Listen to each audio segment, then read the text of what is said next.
Bugun men sizlarga juda muhim masalani tushuntirib bermoqchiman. Pensionerlarni ayrim muassasalarga kiritmaslik degan gap nimani anglatadi? Bu kimlarga taalluqli? Qaysi holatda qonuniy, qaysi holatda esa mutlaqo noto'g'ri? Bu ma'lumot faqat pensionerlarga emas, ularning farzandlari, nevaralari, qarindoshlari va umuman har bir oilaga tegishli. Chunki ertaga sizning onangiz, otangiz yoki o'zingiz biror idora eshigi oldida siz kirmaysiz degan gapni eshitib qolishingiz mumkin. Shuning uchun videoni oxirigacha ko'ring, hoziroq kanalga obuna bo'ling va like bosib qo'ying.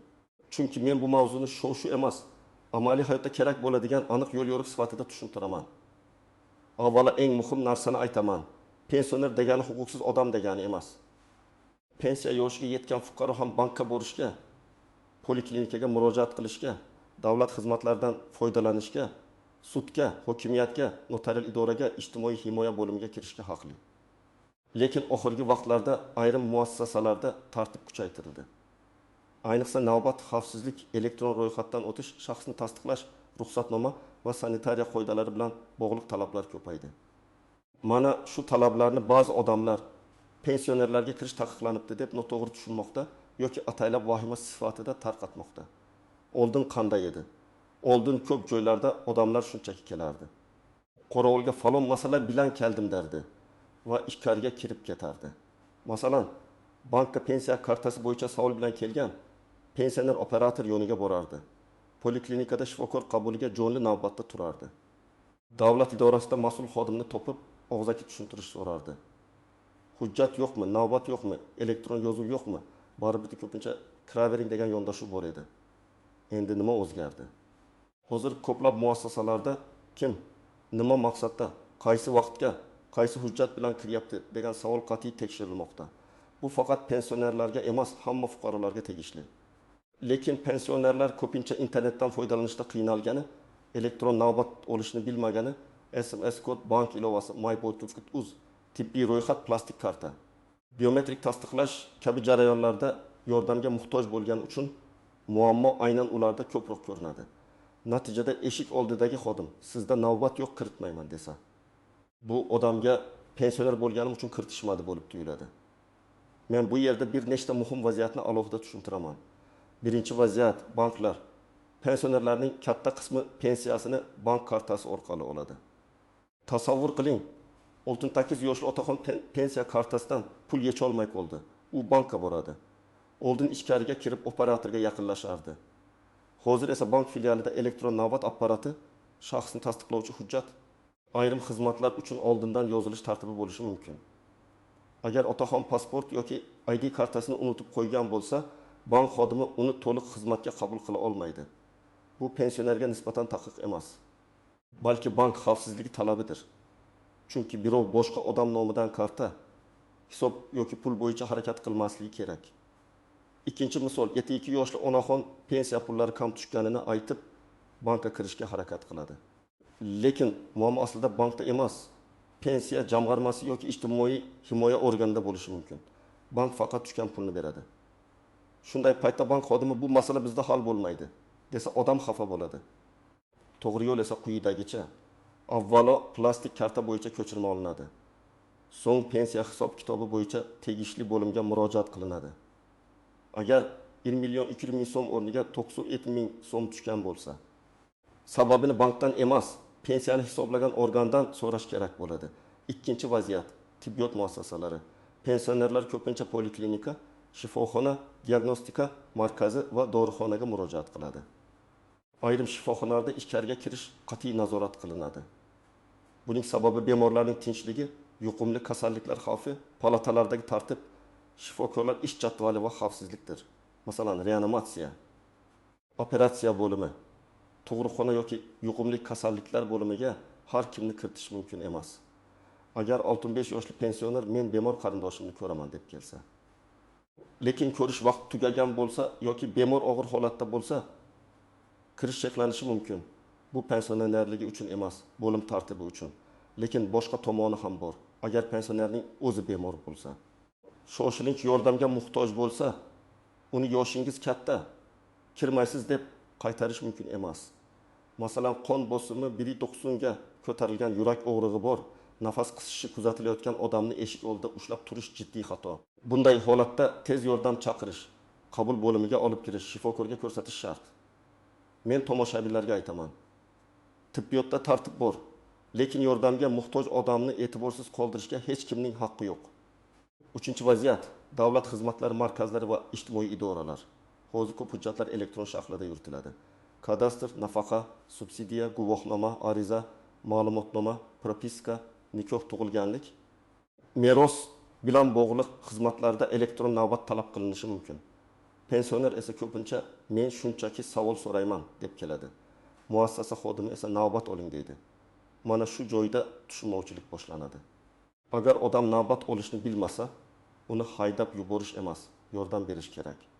Ko'plab markazlarda konsultantlar, administratorlar yoki yordamchi xodimlar bo'ladi. Pensioner ulardan menga elektron navbat olib bering, qaysi xizmatni tanlashni tushunmayapman deb so'rashi mumkin. 4-vaziyat, ta'lim muassasalari, maktablar va bog'chalar. Bu yerda ham ayrim pensionerlar muammoga duch keladi. Masalan, bu nevarasini maktabdan olib ketgani keladi, lekin qo'riqchi uni ichkariga kiritmaydi. Bu taqiq emas, bolalar xavfsizligi chorasi. Maktab hududiga faqat ruxsat etilgan shaxslar, ota-ona ro'yxatida turgan odamlar yoki rahbariyat ruxsati bilan kirishi mumkin. Agar bu bolaning qonuniy olib ketuvchi sifatida ro'yxatda bo'lmasa, maktab uni tekshirishi tabiiy. Buning uchun ota-ona oldindan sinf rahbariga yoki maktab ma'muriyatiga bolani falon buyisi olib ketadi deb yozma yoki elektron xabar berishi kerak. 5-vaziyat. Ishlab chiqarish korxonalari, omborlar, harbiylashtirilgan obyektlar, bankning ichki xonalari, arxivlar va maxsus rejimli binolar. Bu joylarga nafaqat pensioner, balki oddiy fuqaro ham ruxsatsiz kira olmaydi. Masalan, kimdir sobiq ish joyiga kelib, men shu yerda 3 yil ishlaganman, ichkariga kirib direktor bilan gaplashaman desa, korxona uni darhol kiritmasligi mumkin. Chunki ichkarida texnika xavfsizligi, tijorat siri, materiallar, hujjatlar, ishlab chiqarish liniyasi bo'ladi. Bunday joylarda oldindan uchrashuv belgilash, shaxsni tasdiqlash va ruxsatnoma olish talab qilinadi. Kim xavotir olishi kerak menimcha? Birinchi navbatda hujjatsiz yuradigan pensionerlar ehtiyot bo'lishi kerak. ID karta yoki pasport uyda qolsa ko'p xizmatlar to'xtaydi. Ikkinchidan, bank kartasi, PIN kod, telefon raqami, SMS tasdiqlash boshqalarning qo'lida bo'lgan pensionerlar xavf ostida. Chunki ularning nomidan noto'g'ri harakatlar qilinishi mumkin.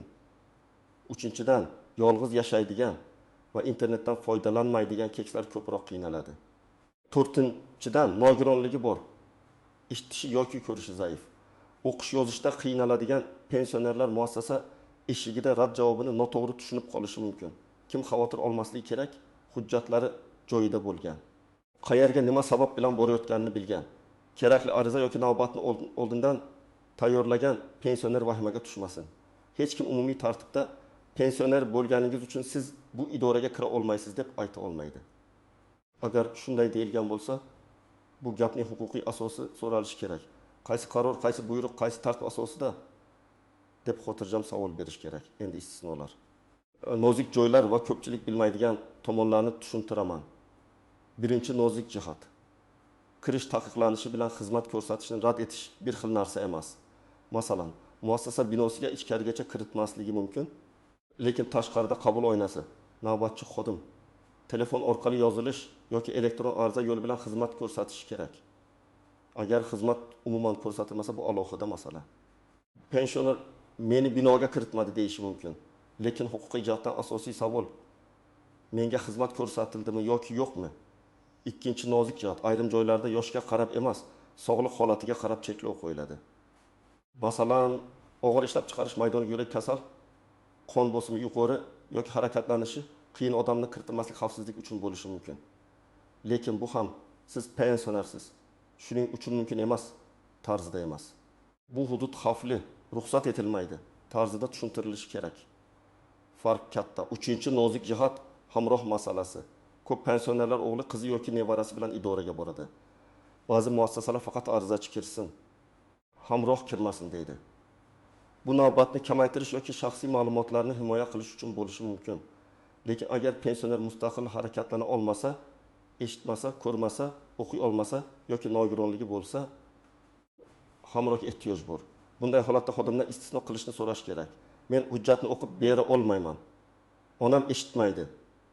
Iltimos, hamroh sifatida kirishimga ruxsat bering deyish kerak.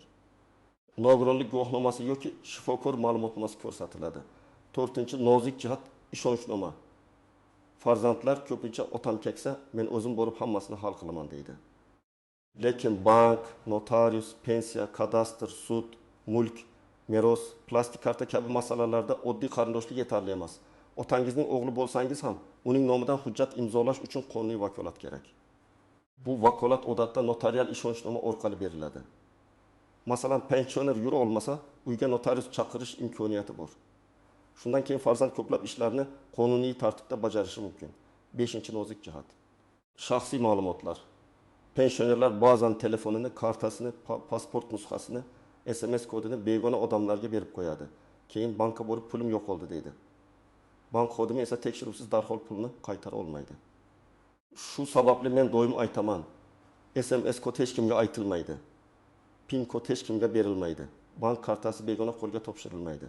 Hatto men bankdanman deb qo'ng'iroq qilgan odamga ham kod aytish mumkin emas. Pensionerlarni muassasalarga kiritish masalasida xavfsizlik talablari kuchaygani bejiz emas. Firibgarliklar ko'paygani ham bunga sabab bo'lmoqda. 6-nozik jihat. Yozma rad javobi. Og'zaki mumkin emas degan gap ko'pincha havoda qoladi. Agar pensionerga haqiqatan ham xizmat ko'rsatishdan bosh tortilsa, yozma javob so'rash kerak. Masalan, iltimos, menga qaysi asos bilan rad etilganini yozma tarzda bering deyiladi. Ko'p hollarda shundan keyin xodimlar masalani jiddiyroq ko'rib chiqadi. Chunki yozma rad javobi ustidan shikoyat qilish mumkin. Og'zaki gapni isbotlash qiyin. Yozma hujjat esa dalil bo'ladi. 7-nozik jihat. Videoga olish va janjal qilish masalasi. Men buni alohida aytaman. Idora eshigida baqirish, xodimni haqorat qilish. Telefonni yuziga tiqib videoga olish har doim ham foyda bermaydi. Ba'zan bu vaziyatni yanada og'irlashtiradi. To'g'ri yo'l xotirjam, aniq va hujjat bilan gaplashishdir. Agar xodim qo'pol muomala qilsa, uning ism familiyasini, lavozimini so'rang, muassasa rahbariga murojaat qiling, ishonch telefoniga qo'ng'iroq qiling, yozma shikoyat qoldiring. Hissiyot bilan emas, dalil bilan harakat qiling. Endi men aniq qadamlarni aytaman. Agar siz pensioner bo'lsangiz yoki uyingizda pensioner ota-onangiz bo'lsa, birinchi qadam hujjat papkasini tayyorlang. Unda ID karta yoki pasport nusxasi, pensiya guvohnomasi bo'lsa, uning nusxasi, bank karta rekvizitlari, telefon raqami, tibbiy hujjatlar, nogironlik bo'yicha hujjatlar, ishonchnoma nusxasi, oldingi arizalar va javoblar saqlansin. Har safar idoraga borishdan oldin asl ID karta yoningizda bo'lsin. Nusxa kerak bo'lishi mumkin. Lekin asl hujjatsiz ko'p joyda xizmat to'liq bajarilmaydi. Ikkinchi qadam, qayerga borayotganingizni oldindan aniqlang. Masalan, pul tushmagan bo'lsa, bankmi yoki pensiya bo'limimi? Tibbiy masala bo'lsa, oilaviy poliklinikami yoki shifoxonami? Mulk masalasi bo'lsa, kadastrmi yoki notariusmi? Ko'p odam noto'g'ri joyga borib vaqt yo'qotadi. 7000 yoshli odam bir kunda 3 ta idoraga borishi oson emas. Shuning uchun oldindan telefon qilib, mening masalam falon, qaysi hujjat kerak, navbat olish kerakmi deb so'rang. 3-qadam, elektron navbat masalasini hal qiling. Agar pensioner internetdan foydalana olmasa, farzandi yoki qo'shnisi yordam bersin. Davlat xizmatlari markazlari, ayrim shifokor qabulxonalari, bank filiallari va boshqa idoralarda navbat tizimi bo'lishi mumkin. Navbat raqamini qog'ozga yozib qo'ying yoki telefon ekranida saqlang. Qabul vaqti eng o'tin bo'lsa, eng iximda yetib boring. Juda erta borib charchamang, juda kech borib navbatdan qolmang. 4-qadam, arizani oldindan tayyorlang. Ariza juda murakkab bo'lishi shart emas. Masalan, men falonchi pensiya to'lovim bo'yicha tushuntirish berishingizni so'rayman yoki menga xizmat ko'rsatish rad etilganining sababini yozma ravishda berishingizni so'rayman deb yozish mumkin. Sana imzo telefon raqami bo'lsin. Arizadan 2 nusxa qiling. Birini topshirasiz, ikkinchisiga qabul qilingan sana va girim raqamini qo'ydirasiz. Mana shu juda muhim. Chunki keyin men murojaat qilgan edim degan gapingiz hujjat bilan isbotlanadi. 5-qadam. Hamroh masalasini oldindan o'ylang. Agar pensioni yolg'iz borib qiynalsa, u bilan birga farzandi yoki ishonchli odam bo'lsin. Lekin hamrohning ham hujjati bo'lsin. Agar muassasa ishkariga faqat arizachini kiritsa, xotirjam tushuntiring. Bu odam eshitishda qiynaladi, hujjatni o'qib tushunishga yordam kerak. yoki bu odam harakatlanishda qiynaladi, men hamrohman. Zarur bo'lsa rahbar yoki administratorni chaqirishni so'rang. 6-qadam. Rad etilsa, darhol janjal qilmang. Tartib bilan harakat qiling. Avval sababini so'rang, keyin qaysi hujjat yetishmayotganini aniqlang, keyin yozma javob so'rang, keyin muassasa rahbariga murojaat qiling. Agar masala hal bo'lmasa, yuqori tashkilotga, ishonch telefoniga, xalq qabulxonasiga yoki tegishli nazorat organiga murojaat qilish mumkin. Shikoyatda hissiy gaplar kam, aniq faktlar ko'p bo'lsin. Qaysi sana, qaysi joy, qaysi xodim nima dedi? Sizda qaysi hujjatlar bor edi? Siz nimani so'radingiz? Sizga qanday javob berildi? 7-qadam. Pensionerlar uchun xavfsizlik qoidalarini uyda tushuntiring. Onangiz yoki otangizga ayting. SMS kodini hech kimga aytmang. Kartani hech kimga bermang, pasportingizni begona odamga topshirmang, telefon qilgan odamga ishonib qolmang. Bank xodimi hech qachon PIN kod so'ramaydi. Ko'p firibgarliklar aynan keksalar ishonuvchan bo'lgani uchun sodir bo'ladi. Keyin esa muassasalarda qo'shimcha tekshiruvlar kuchayadi. Demak, xavfsizlikni uyimizdan boshlashimiz kerak. 8-qadam. Sog'liq bilan bog'liq holatlarni kechiktirmang. Agar pensionerning ahvoli yomon bo'lsa, uni navbatga qo'yib soatlab kutish to'g'ri emas.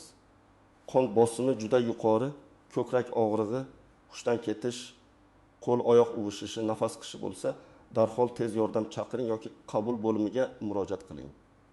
Bunday vaziyatda kirish mumkin emas degan umumiy tartib birinchi o'rinda turmaydi. Inson hayoti birinchi o'rinda turadi.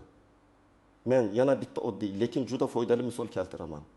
9 yoshli pensioner ayolning pensiyasi 3 oy davomida har xil miqdorda tushgan. U har safar bankka borib janjal qilgan. Keyin farzandi hujjatlarini yig'ib bankdan ko'chirma olgan. Pensiya bo'limiga yozma ariza bergan. Ish taji bo'yicha eski ma'lumotda xatolik borligi aniqlangan. Xatolik tuzatilgandan keyin ayolga farq qayta hisoblangan. Bu yerda muammo bank eshigida emas, hujjat va hisob-kitobda bo'lgan. Demak, har bir vaziyatda muammoning manbasini to'g'ri topish kerak. Yana bir misol. 74 yoshli otaxon sobiq ish joyiga kirib, arxivdan ma'lumotnoma olmoqchi bo'lgan. Qo'riqchi kiritmagan. Otaxon meni pensioner bo'lganim uchun kiritishmadi deb xafa bo'lgan. Aslida korxona hududi maxsus ruxsat bilan kiriladigan joy bo'lgan. Keyin u yozma ariza topshirgan, arxiv xodimi ma'lumotnomani tayyorlab bergan. Ya'ni ichkariga kirish shart bo'lmagan, xizmat boshqa tartibda ko'rsatilgan. Mana shu farqni tushunish kerak. Yana bir holat. Bobo nevarasini bog'chadan olib ketgani bo'lgan, lekin uni kiritishmagan. Sabab, bolaning hujjatlarida faqat ota va ona olib ketuvchi sifatida ko'rsatilgan. Bu ranjigan, lekin bog'cha xavfsizlik nuqtai nazaridan to'g'ri qilgan. Keyin ota-ona ariza yozib, buni ruxsat etilgan shaxslar ro'yxatiga kiritgan. Shundan keyin muammo tugagan. Demak, ayrim taqiqlar aslida oldindan rasmiylashtirilmagan tartib sababli yuzaga keladi. Bugungi mavzuda eng asosiy fikr shuki, pensionerlarning huquqlari saqlanadi. Lekin ko'plab muassasalarda kirish va xizmat olish tartibi qat'iylashgan. Shuning uchun har bir pensioner hujjatini yonda olib yurishi, qaysi idoraga nima sabab bilan borayotganini bilishi. Navbat va arz tartibiga tayyor bo'lish kerak. Agar sizni asossiz ravishda kirmaysiz deb qaytarsa, xotirjam tarzda asosini so'rang, yozma javob talab qiling va yuqori tashkilotga murojaat qiling. Agar cheklov xavfsizlik, maxsus rejim yoki tibbiy tartib bilan bog'liq bo'lsa, muammoni boshqa qonuniy yo'l bilan hal qiling. Men sizlardan so'rayman, siz yoki yaqinlaringiz shunday holatga duch kelganmisiz? Qaysi muassasada sizni kiritishmagan yoki xizmat ko'rsatishdan bosh tortishgan? Izohlarda yozing. Men keyingi videolarda eng ko'p uchraydigan holatlarni alohida tahlil qilib beraman. Agar bu ma'lumot sizga foydali bo'lgan bo'lsa, like bosing, kanalga obuna bo'ling va videoni pensioner ota-onangiz, qo'shnilaringiz va qarindoshlaringizga yuboring. Chunki bitta to'g'ri ma'lumot keksa insonni ortiqcha ovora bo'lishdan, asabiylashishdan va huquqi buzilishidan saqlab qolishi mumkin.